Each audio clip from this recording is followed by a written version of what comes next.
કોઈને પૂછીએ કે તમારે શું કામ 2 સંતાન જોઈએ છે, તો કોઈ એવું કીધું ને કે 7 પેઢી સુધી યાદ રાખવું જોઈએ. બરાબર. કોઈએ એવું કીધું કે મારું નામ રહેવું જોઈએ. સાહેબ, તમે તમારા બાળકને પૃથ્વી પર લાવવાનું એક માધ્યમ છો, એનાથી વિશેષ કશું નહીં. તમારું બાળક એની શક્યતાઓ, એના સ્વપ્નાઓ, એની ધારણાઓ અને એની પાંખો લઈને જ આવ્યું છે. તમારે એ પાંખોમાં પોષણ આપવાનું છે. આકાશ તો એનું પોતાનું છે.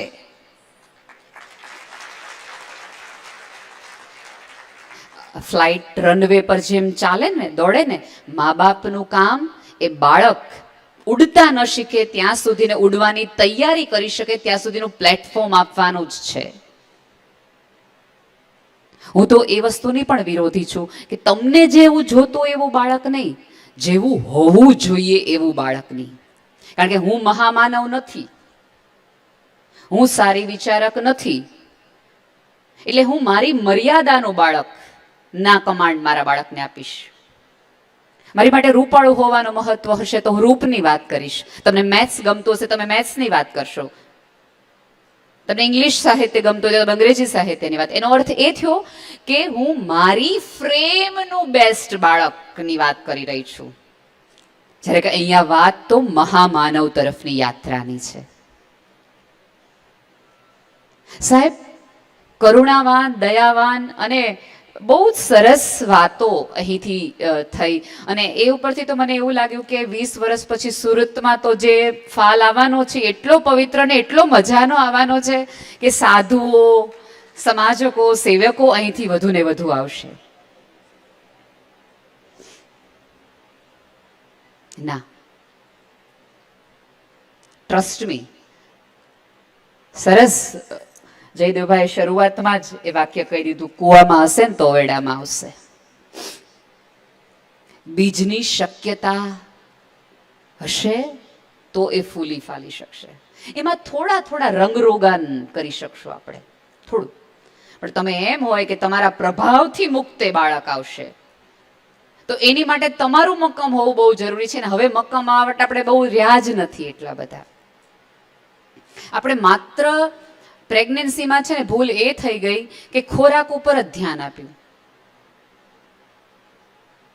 વિચાર ઉપર ધ્યાન આપ્યું જ નહીં, આરામ ઉપર ધ્યાન આપ્યું, ધ્યાન ઉપર ધ્યાન જ ગયું નહીં. બેને સરસ વાત કરી કે જે કરો એ પ્રેમથી કરો. પ્રેમથી કરવા માટે પ્રેમનો અનુભવ જોઈએ. અહીંયા આમ શ્યોર ભાઈઓ બેઠા છે એટલે હું વધુ ખુલીને વાત કરું કે જ્યારે પત્ની એમ કે મજા નથી આવતી તો તારે આ રોજનું થયું એની બદલે કેમ નથી આવતી એવા 2 પ્રશ્નો કરશો તો ત્રીજા પ્રશ્નની મૂળમાં હશે. કારણ કે દરેક સ્ત્રીને સુખી થતા, મજામાં થતા પોતાની જાતે આવડે જ છે. મારે માત્ર સાંભળનાર એક કાન જોઈએ છે કે જે મને એવું ન કે તારું રોજનું થયું, જે મને એવું કે હા મને ખબર છે આ તકલીફ છે, આ તું જ કરી શકે. આ વજન લઈને 9 મહિના ફરવાનું વિચાર કરજો. 4 કિલો બટેટાની હાથમાં રાખજો 9 મહિના, જ્યાં જાઓ ત્યાં હારોહાર હારોહાર. સાહેબ, પર્સ નથી ઉપાડી શકતા, ભરતા ન હોય તાવડા થેલા.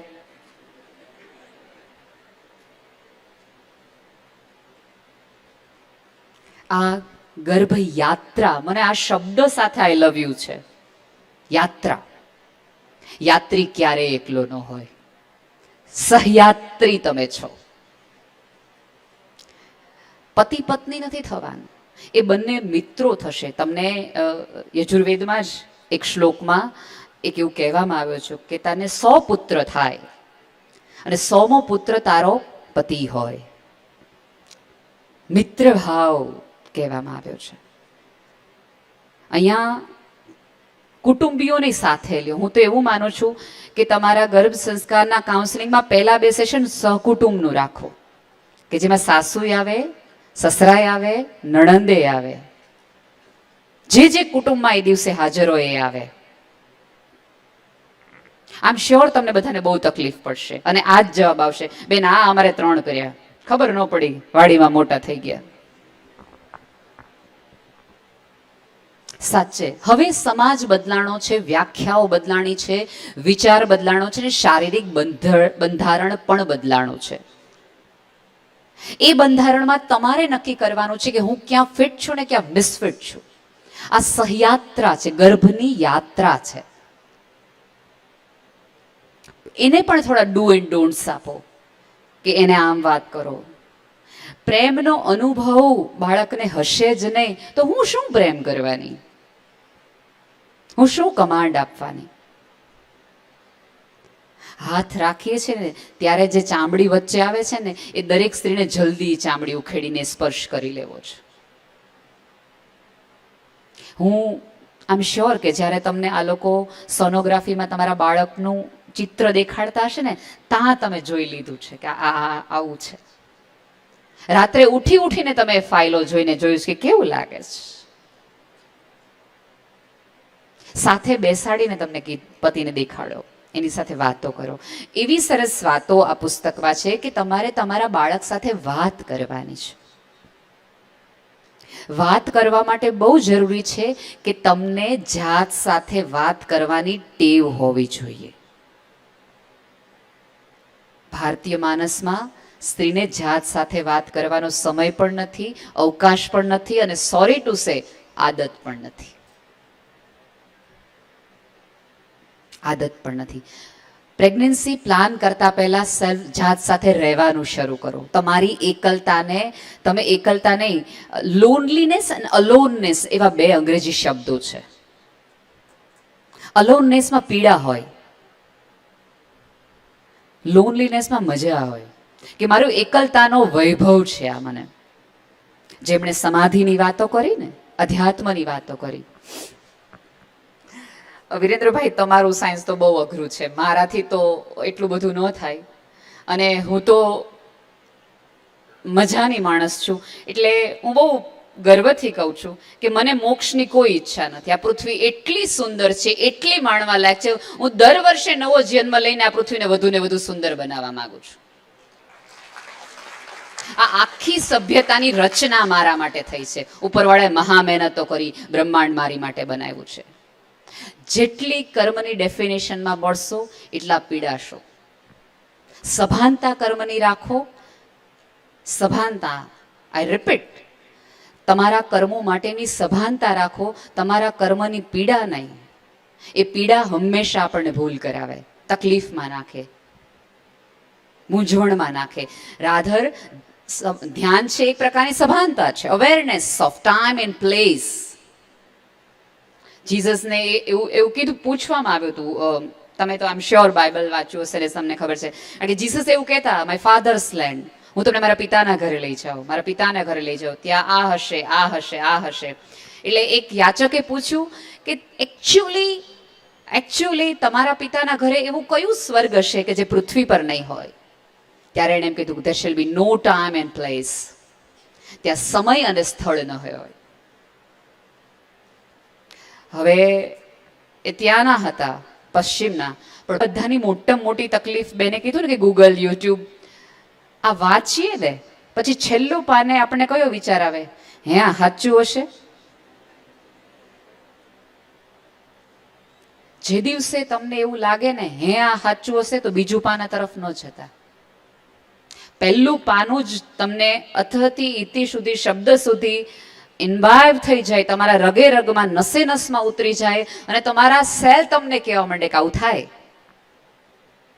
આવું બને, ત્યારે બીજા પાના તરફ જજો. કોઈ પણ મેડિકલ સાયન્સ એ પણ હવે પુરવાર કર્યું છે કે જેમાં ડાઉટ છે એ વસ્તુને ઉગતા વાર લાગશે. તમે આમ જુઓ ને તો તમે એક કુંડામાં બીજ વાવો, એને ઉગાડો, પછી તમે દર 3 મહિને ખોદીને જોવો છે ઉગ્યું કે નહીં, પાણી નાખવું, તડકો આપો, બધું નહીં. પૂરી શ્રદ્ધા સાથે 100% તમારા જીવનના અનુભવ ગમે એવા ખરાબ હોય તો રાધર તમારી નેગેટિવિટી, અને એવું આ પૃથ્વી પર સોરી ટુ સે એવું બનવાનું જ નથી કે તમને નેગેટિવ વિચાર ન આવે. બધા એમ કે પોઝિટિવ વિચાર કરવાના, હા, પણ નેગેટિવ વિચાર આવે કે બાયણા બંધ કરી દેવાય કે નહીં, નો એન્ટ્રી, પ્રેગ્નેન્ટ છું, શક્ય જ નથી. હિમાલયમાં રહેતા સાધુએ જો હાંજની રામ રોટીની ચિંતા કરવી પડતી હોય તો મારે કરવી પડે, તમારે કરવી પડે. તમારામાં આવેલા એ નેગેટિવ વિચારને ડાયવર્ટ કરવાની ટ્રાય કરો. આપણે ત્યાં તકલીફ એ છે કે એમ કરવામાં આવે છે કે એને રોકવાના, એને આવવા નહીં દેવાના. કોઈ એવું નથી કહેતું કે એને ડાયવર્ટ કરવાના. એનર્જીને હંમેશા ડાયવર્ટ કરવાની હોય, યુટિલાઇઝ કરવાની હોય, એને બંધ ન કરી દેવાની હોય. તો તે ફૂટે, ત્રાટકે અને એક સેકન્ડમાં કડડ